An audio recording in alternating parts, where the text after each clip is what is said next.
Saludos, muy buenos días. Hasta las 9, tiempo para la actualidad religiosa en Iglesia Noticia, aquí en la cadena COPE.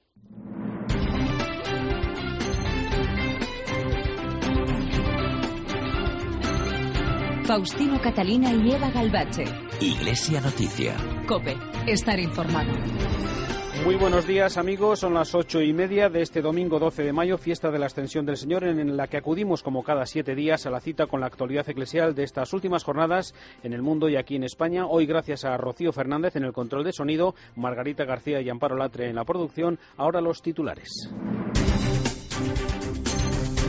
El Papa Francisco canoniza esta mañana a 802 nuevos santos, los 800 mártires de la ciudad italiana de Otranto en 1480 y 2 monjas de México y Colombia. Hoy se celebra la Jornada Mundial de las Comunicaciones Sociales, centrada en las redes sociales como lugar para la misión. El Foro de Laicos celebra los 20 años de su creación. El obispo de Bangasú, en la República Centroafricana, el español Juan José Aguirre, denuncia las persecuciones que sufren las misiones católicas por la guerrilla islamista. El Papa ha recibido al nuevo patriarca de los coptos ortodoxos de Egipto, Tahuadro II. Ya se conoce el programa oficial del Papa Francisco para la Jornada Mundial de la Juventud de Río de Janeiro. Visita del general de la Compañía de Jesús, Adolfo Nicolás, a la provincia de Castilla de los Jesuitas. Faustino Catalina y Eva Galvache. Iglesia Noticia. COPE. Estar informado. Dentro de algo más de una hora comenzará en la Plaza de San Pedro la misa en la que el Papa Francisco canonizará a los beatos Antonio Primaldo y sus compañeros mártires, a Laura Montoya, fallecida en 1949 y fundadora de las Misioneras de María Inmaculada y de Santa Catalina de Siena, y por último de María Guadalupe García Zavala, que murió en 1963 y cofundadora de la Congregación de las Siervas de Santa Margarita, María y de los Pobres. Una ceremonia que llega 2 días después del histórico encuentro del Papa con el nuevo patriarca de los coptos ortodoxos de Egipto. Nos vamos ya hasta Roma con la crónica, con la información de la corresponsal de la cadena COPE, Paloma García Ovejero. Buenos días. Buenos días. A las 9:30 efectivamente comienza esta celebración al aire libre. Son las canonizaciones cuya fecha se acordó en el consistorio ordinario público del 11 de febrero, es decir, el día en que Benedicto XVI anunció que se retiraba. Laura Montoya, maestra de misión en América Latina, nació en Jericó, Antioquía, una pequeña población colombiana, en 1874. Juan Pablo II destacó de ella cuando la beatificó, que se decidió a fundar la Congregación de las Misioneras de María Inmaculada y Santa Catalina de Siena, al ver que muchos indígenas, lejos de los centros urbanos, vivían desconociendo a Dios. Y por eso se fue a las selvas. Se sentía madre espiritual de los indígenas. Será la primera santa colombiana. La segunda santa de hoy, María Guadalupe García Zavala, nació en Jalisco, México, en 1878. Renunció al matrimonio y se dedicó al servicio de los más pobres, necesitados y enfermos. Juan Pablo II, al beatificarla, destacó la fe profunda, la esperanza sin límites y el gran amor a Cristo de la Madre Lupita. Su lema era caridad hasta el sacrificio y constancia hasta la muerte. Será la segunda santa mexicana. Y además están los 800 mártires italianos de Otranto. En la invasión de la ciudad por los soldados otomanos en 1480 mataron a todos los habitantes porque se negaron a convertirse al Islam. Por eso el Papa Clemente XIV les beatificó.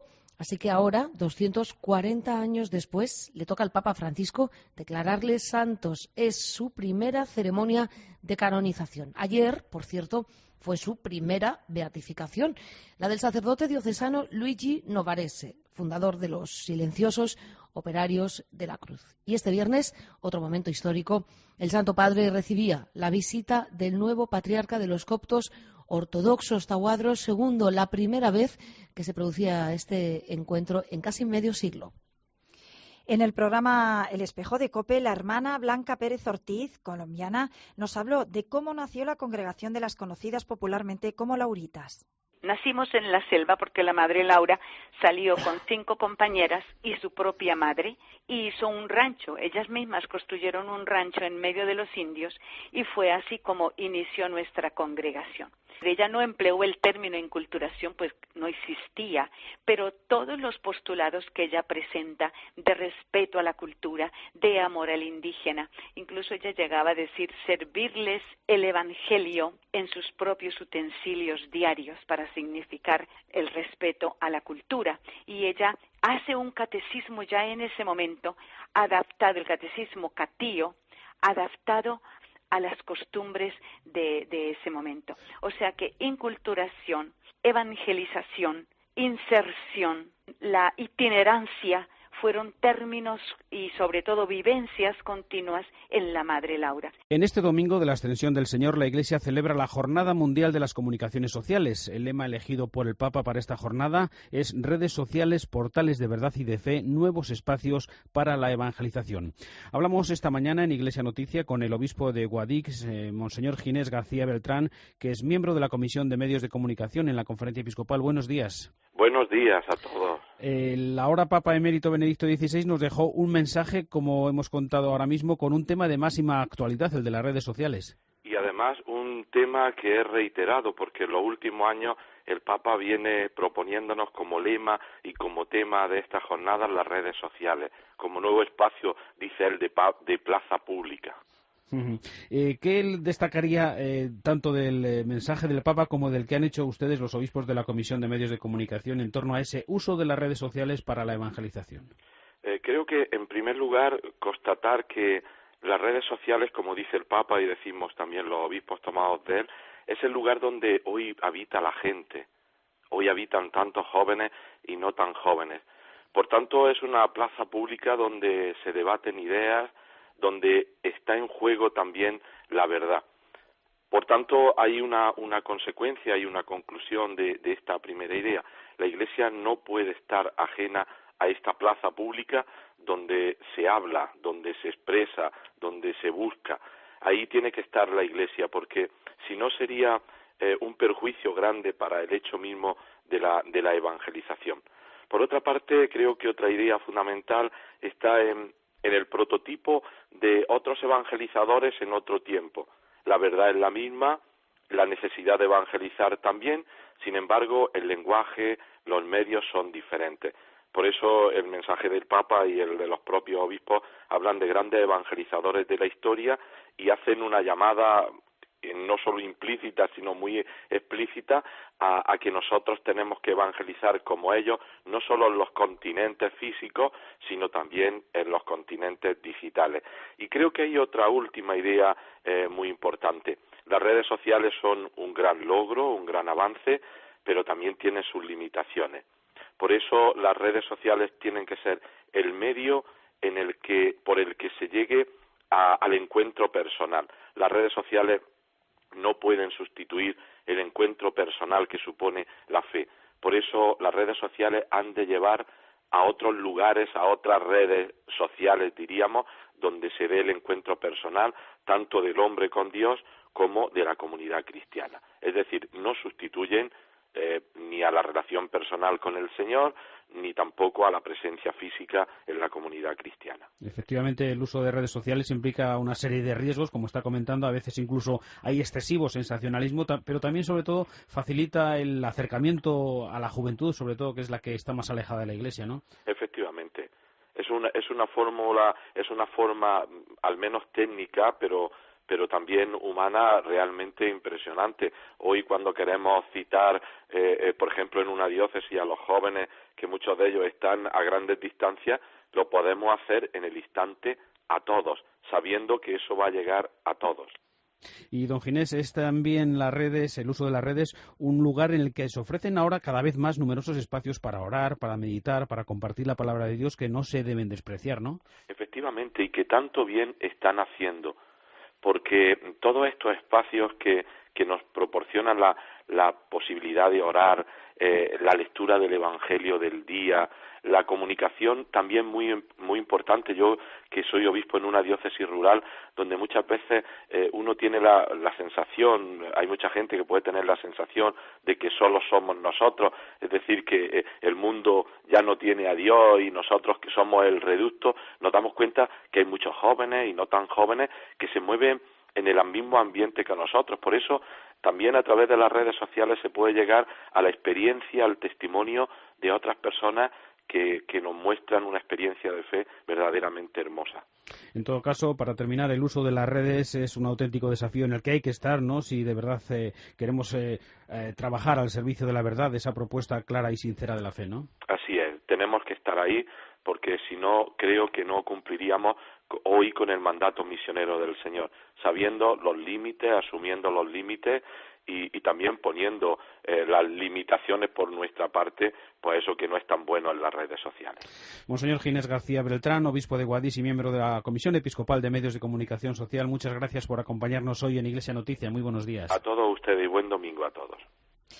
El Foro de Laicos, el organismo que agrupa a más de una veintena de asociaciones y movimientos de la Iglesia española, celebró ayer los 20 años de su creación. Margarita García. Lo celebraron con el lema Puerta de la Fe, puerta abierta, en sintonía con el año de la fe que vive la Iglesia. Desde el Foro de Laicos han hecho además balance de estos 20 años con un comunicado en el que valoran el trabajo con los obispos y la Comisión de Apostolado Seglar, con quienes reconocen han podido dialogar y trabajar mucho. Afirman haber recibido orientaciones y consejos oportunos. Recuerdan en el comunicado que los laicos son los nuevos samaritanos, protagonistas de la nueva evangelización. Camino Cañón es la presidenta del Foro de Laicos. La principal misión del Foro de Laicos es generar comunión entre las asociaciones y movimientos que lo integran. Con eso, pues, ser un testimonio de la comunión que la fe puede suscitar entre personas y grupos muy diversos. En ese sentido, las acciones, pues yo diría que son principalmente de dos tipos. Unas más visibles, que pueden ser comunicados conjuntos, y otra, generar espacios de conocimiento y de valoración mutua. Forman parte del Foro de Laicos movimientos como Acción Católica, Regnum Christi, el Movimiento Scout Católico o Vida Ascendente. El padre Adolfo Nicolás, general de la Compañía de Jesús, ha visitado esta semana la provincia de Castilla en un último encuentro previo a la integración de las 5 provincias de los jesuitas en España prevista para el próximo 2014. En una entrevista realizada por la Oficina de Comunicación de la Compañía de Jesús, el padre Adolfo Nicolás ha hablado de algunos temas de actualidad, desde la sorpresa por la elección del Papa Francisco hasta la importancia de cuidar las vocaciones y de la espiritualidad ignaciana, que ya está impregnando de alguna manera este pontificado. Toda la espiritualidad ignaciana va a cómo ayudar a la humanidad a descubrir en su vida, no en rituales especiales, sino en su vida ordinaria, en sus relaciones con los demás, etcétera, esta presencia de Dios. Y si no cambian las personas, por mucho que se cambien los sistemas, vamos a seguir con injusticias, con opresión, con violencia, con todos los problemas que hemos cargado hasta ahora. El padre Adolfo Nicolás ha destacado también la prioridad de la educación para la Compañía de Jesús. San Ignacio quería ayudar a la Iglesia precisamente en un crecimiento interior y en una transformación de la persona y de la sociedad, eventualmente, que fuera en la línea del Evangelio, ¿no? La educación, creo yo, que sigue siendo fundamental, seguirá siendo una prioridad muy fuerte en la compañía. La necesidad de la gente es cómo crecer para poder contribuir a la sociedad, ¿no? Y entonces, el que eso sea a través de un servicio a refugiados o a través de un colegio o a través de una parroquia es, en cierta manera, secundario al hecho de que hay un proceso de crecimiento. 35 organizaciones no gubernamentales, entre ellas Cáritas y Manos Unidas, han presentado una campaña para agradecer a los 7,5 millones de españoles sus aportaciones para la ayuda al desarrollo. Eva Revenga. Parecen mucho estos 7,5 millones, pero solo son el 20% de la población, lo que nos sitúa a la cola de Europa. Y eso que cada euro que donamos se transforma en 9, una inversión muy rentable, según la presidenta de la Asociación de Fundraising, Carmen Gallo. Cada euro que se dona a una organización social se traduce en más personas con techo, más ancianos acompañados, más niños sin desnutrición, mucha mayor capacidad de integración para las personas en riesgo de exclusión social. Con ese dinero, las organizaciones no gubernamentales hacen cosas como estas. Al hambre, para que miles de niños puedan comer. A la desigualdad, para que todos seamos iguales. A los conflictos, para que cientos de personas vivan en paz. A la enfermedad, para garantizar el acceso a la salud. A pesar de la crisis, ha crecido un 10% los españoles que ponen su granito de arena y que no se resignan, como le ocurre al exjugador de baloncesto Juanma López Iturriaga. Evidentemente se puede cambiar. Ya nos estamos resignando a demasiadas cosas como para encima resignarnos a cosas que son mucho más, digamos, sencillas de cambiar. Además, la ayuda por parte de las administraciones ha bajado un 49% en 2 años, por lo que hoy en día la labor de las ONGs depende de las aportaciones privadas. Faustino Catalina y Eva Galbache. Iglesia Noticia. COPE. Estar informado. más informativa, más cercana, más atenta a lo que te afecta. Y la única radio generalista que incrementa su audiencia. Gracias. COPE. Estar informado. ¿Quién era San Pedro? Y lloró mucho. Y era cabezota. Y le encantaba pescar. ¿Quieres hacer un regalo educativo y divertido para la primera comunión? Regala La Alegría de la Fe, el juego de mesa inspirado en el catecismo Jesús es el Señor por solo 49 euros. Pídelo en laalegriadelafe.com o en el 91 343 97 91. Yo tuve el valor de pedir ayuda y sé que tengo el valor de ayudar a los demás. Gracias a mis esfuerzos he conseguido mis objetivos. Yo sé que al final saldré adelante. Que hay un problema, pero hay una gran solución. Estoy en ello. Cáritas con el empleo. Si quieres más información en cáritas.es. Faustino Catalina y Eva Galbache. Iglesia Noticia. COPE. Estar informado. Y en Iglesia Noticias repasamos ahora otras noticias de la actualidad internacional. El Vaticano ha publicado ya el programa de la visita del Papa a Río de Janeiro para la Jornada Mundial de la Juventud, que tendrá lugar en la última semana de julio y que incluye una visita al santuario de la Virgen de Aparecida. Además, hay un importante discurso del Papa Francisco a las superioras generales de las congregaciones religiosas. Vamos a conocer los detalles en Roma con Paloma García Ovejero de nuevo. Saludos. Hola otra vez. Sí, el Papa Francisco aterrizará en Río de Janeiro el lunes 22 de julio y volverá al Vaticano justo una semana después. La primera jornada será la más oficial, la segunda de descanso. Y el tercer día irá en un helicóptero Super Puma a visitar el santuario de Aparecida. Ya el jueves 25 empezarán propiamente los actos de la JMJ con una gran fiesta de acogida de los jóvenes en la playa de Copacabana. Durante el fin de semana, el Papa confesará a varios jóvenes, recibirá a un grupo de chavales delincuentes, presos, presidirá un Vía Crucis junto al mar y se reunirá con la clase dirigente de Brasil en un teatro. Los actos centrales, como siempre en todas las JMJs, la vigilia del sábado y la Eucaristía del domingo. Entre todas estas actividades está contemplada una visita a un hospital, también a una favela y las distintas cosas que se le vayan ocurriendo al Papa sobre la marcha, porque ya nos han avisado de que este es el protocolo, pero puede haber algunos cambios. Por supuesto, terminará con un Ángelus en el que se anunciará el destino de la próxima JMJ.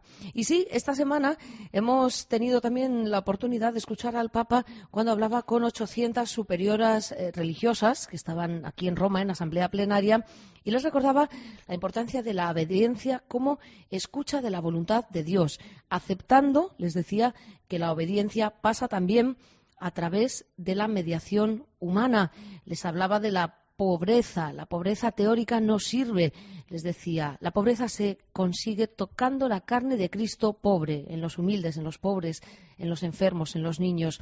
Y después la castidad como carisma precioso. Y aquí les pedía, por favor, que tuvieran una castidad fecunda, una castidad que genera hijos espirituales en la Iglesia.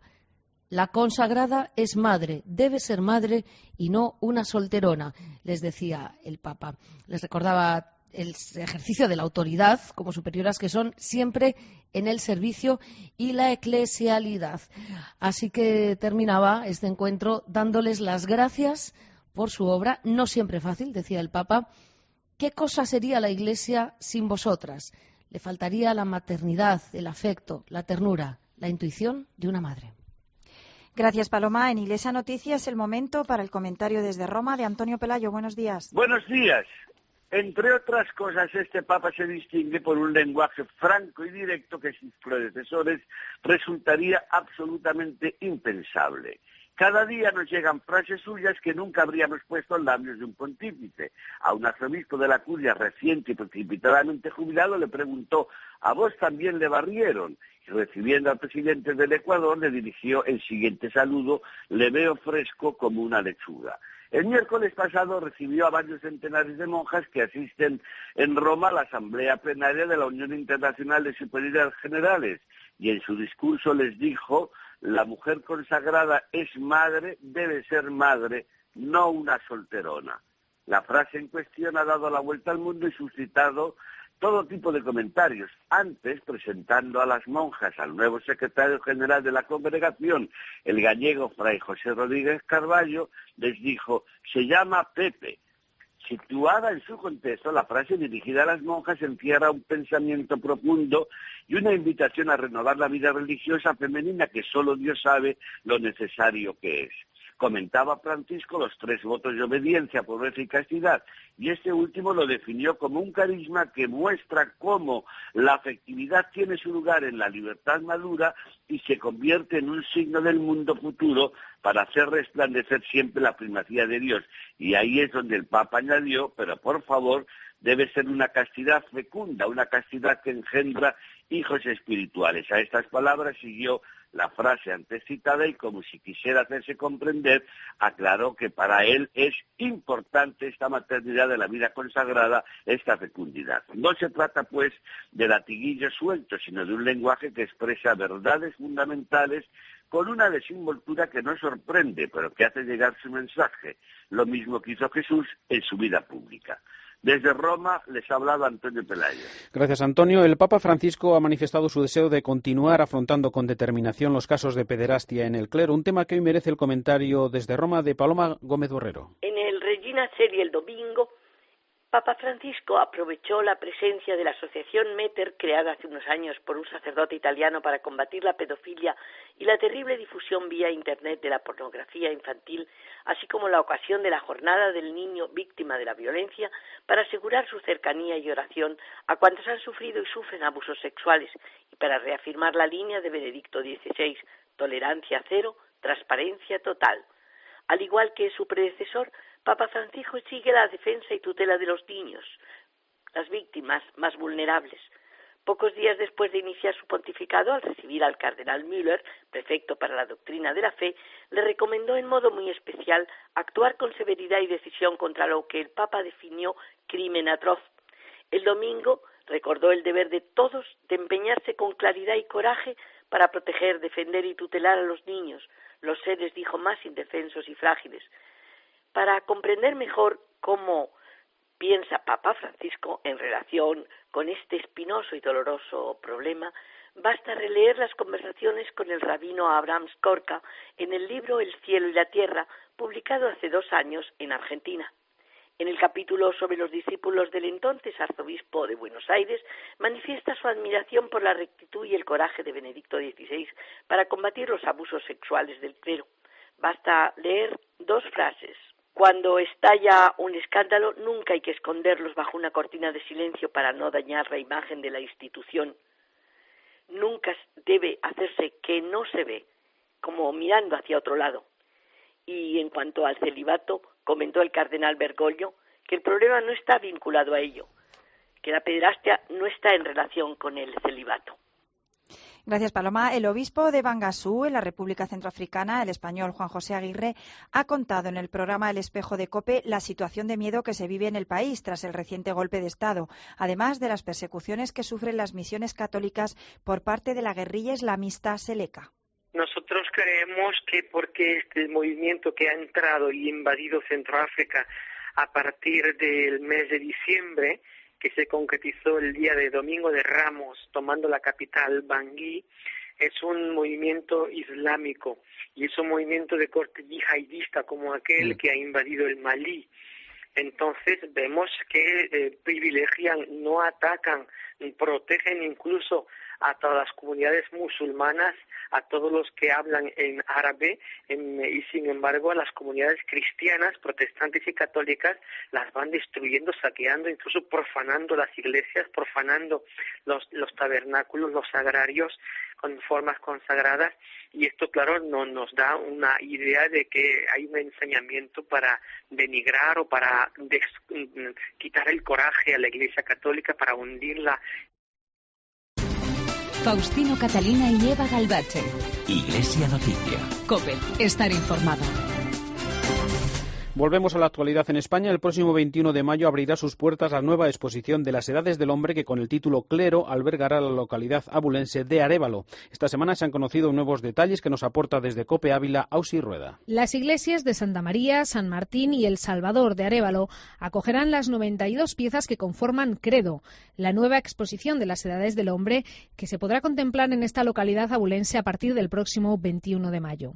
Una exposición íntimamente relacionada con este año de la fe que estamos viviendo, una oportunidad única para que los creyentes puedan redescubrir y fortalecer su fe a través de la belleza de las imágenes, pero también para aquellos más alejados de Dios.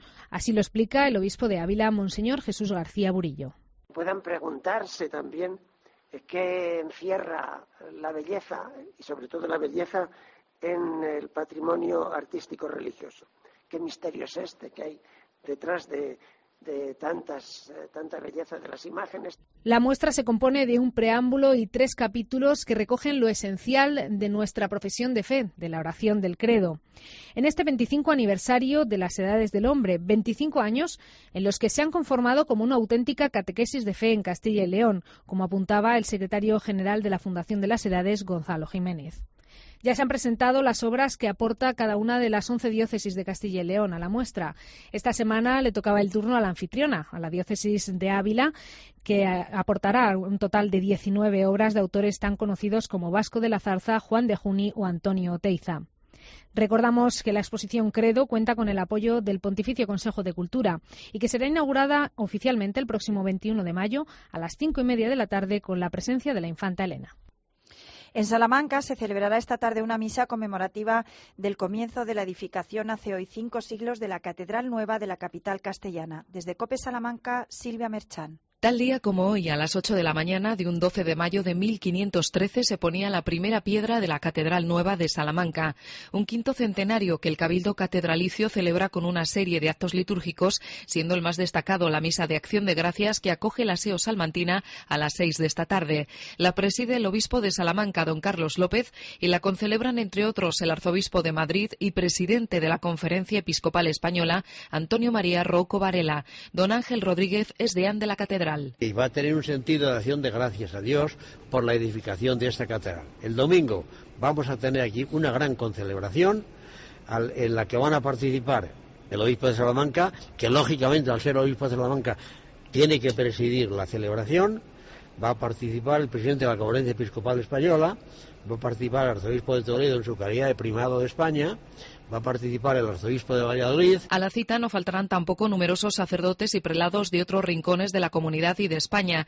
El programa del quinto centenario se completa también con restauraciones. Y así, en vísperas de la fiesta del patrón de Salamanca, mediados de junio, la Torre de las Campanas volverá a lucir en todo su esplendor tras un pequeño lavado de cara, mientras que el Museo Catedralicio estará cada vez más cerca tras la intervención en las salas capitulares que se iniciará a finales de junio.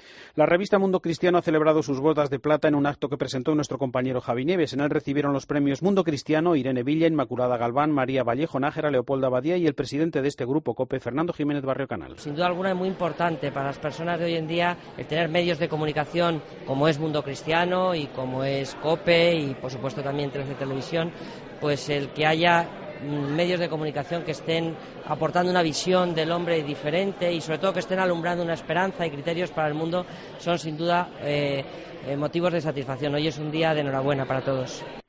Otra revista, Mundo Negro, ha presentado un número especial que coincide con los 50 años de la creación de la Organización para la Unidad Africana. En él se incluye una amplia separata con los datos básicos de los 55 países africanos. Y la Diócesis de Madrid ha presentado algunas iniciativas con ocasión del Año de la Fe y de la Misión Madrid. La juventud será la protagonista con su presencia en clave evangelizadora en las próximas fiestas de San Isidro y también con la confirmación de 1.100 jóvenes el próximo día 18.